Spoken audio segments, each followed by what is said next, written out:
Hello and welcome, friends. It's so good to be here with you on this seventh Sunday of Easter. This week, Jesus is in the midst of a transition. So let's take a peek and see how Jesus handles change.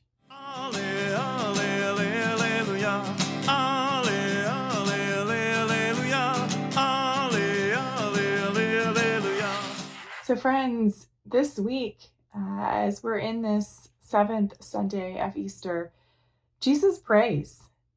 Jesus is praying in this final discourse for his disciples.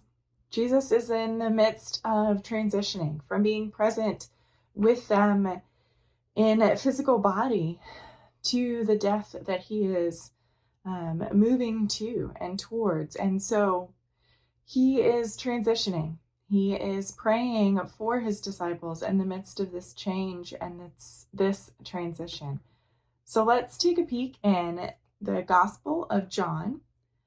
We're going to be in the 17th chapter, and we're going to start with verse 6. I have revealed your name to the people you gave me from this world. They were yours, and you gave them to me, and they have kept your word. Now they know that everything you have given me comes from you. This is because I gave them the words that you gave me, and they received them. They truly understood that I came from you and believed that you sent me. I'm praying for them.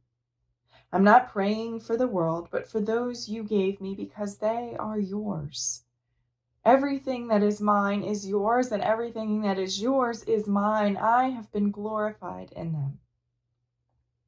I am no longer in the world, but they are in the world. Even as I'm coming to you, Holy Father, watch over them in your name, the name you gave me, that they will be one, just as we are one. When I was with them, I watched over them in your name, the name you gave me, and I kept them safe. None of them were lost, except the one who was destined for destruction, so that Scripture would be fulfilled. Now I'm coming to you, and I say these things while I'm in the world so that they can share completely in my joy. I gave your word to them, and the world hated them because they didn't belong to this world, just as I don't belong to this world. I'm not asking that you take them out of this world, but that you keep them safe from the evil one. They don't belong to this world, just as I don't belong to this world. Make them holy in the truth. Your word is truth. As you sent me into the world, so I am sending them into the world. I have made myself holy on their behalf, so that they will also be made holy in the truth. These are the words of God for the people of God. Thanks be to God. So friends, I am drawn to this scripture in a special way, particularly as Jesus is praying to God for his disciples, again, as he prepares for this change, for this transition. And he speaks of this awareness that the disciples have of who God is, of who Jesus is, because of the words that Jesus has offered to them. But it's more than just words for Jesus, right? Jesus has a unique and powerful and deep relationship and connection with his disciples. So that, yes, he uses this language of the words that God gives to him, he has given to the disciples, and they've received them. But it's not words alone. It's not that Jesus is spouting off words and lectures. We've seen this over and over again and time again throughout Scripture, particularly in Jesus' ministry, that Jesus is in relationship with them. He's formed a connection with them, a relationship, a bond, trust, so that as he speaks to them, it's not coming from this place of lectures or talking at them. They are able to receive these things from Jesus because They trust him because there's this mutual connection and relationship. And so I want to highlight that. I want us to be mindful of that, particularly as we think, again, Jesus is not just praying for them and their own personal health and well-being, which he is, but also acknowledging that this is something to strengthen and encourage them in the ministry that he's leaving them to. And so this ministry that he's leaving them to is one that is relational.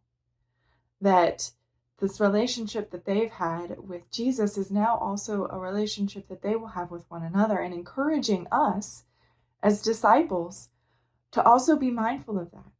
How are we connecting with one another? That as we are equipping each other for the world, as we're encouraging one another, that we can't just do it in idle, empty words, that there has to be a relationship, a connection.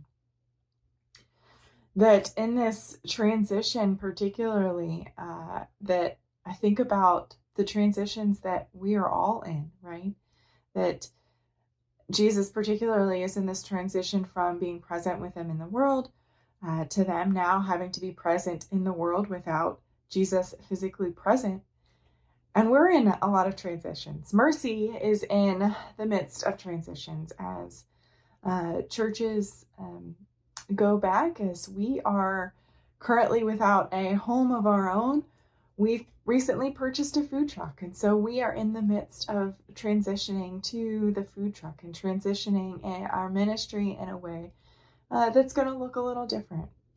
We're also in the midst of transition, that we've been in this pandemic for over a year now, and the CDC is now coming out with new things for folks who've been vaccinated. And so we're trying to transition. We're continuing to transition to be in process of what it looks like to be whole and well, and what it looks like to care for one another, and what that means and what that looks like with masks and social distancing and vaccinations, and how all of that takes place, and particularly as that changes and adapts the ways that we transition back as churches. And Pastor Brittany talked about that a little bit last week too. And so as I think about Jesus' prayer for the disciples, as I think about Jesus' interactions and engagements with the disciples, he also prays, make them holy in the truth, for your word is truth. And so, friends, as we are in the world, we are in a world that we don't belong, as Jesus prays, right? And in a world where Jesus is praying for protection and provision for us, because we're going to face challenges, we're going to face difficulties, we're going to face addictions, we're going to face things that are going to be fighting against us. We're going to be fighting against injustice and racism and bigotry and sexism and genderism and all of the isms. That as we're in this world, Jesus is also praying about the word being truth. And going back to Jesus' word being truth. It's not just a word, but it's action, it's life, it's embodiment. So friends, as we think about going back, as we think about the ways that we kind of re-enter the world in new and strange ways, as we continue to think about the ways that we are engaging one another, let the word be truth, but not a word that is spoken from our mouths and our mouths alone, but it needs to be something that is embodied, is spoken in the ways that we care for one another, that we say, if I am truly against things like classism and genderism and racism, let it not just be words that come from my mouth, but let it be the ways that I engage with my brothers and sisters. Let it be in the ways that I welcome folks in rather than push folks out.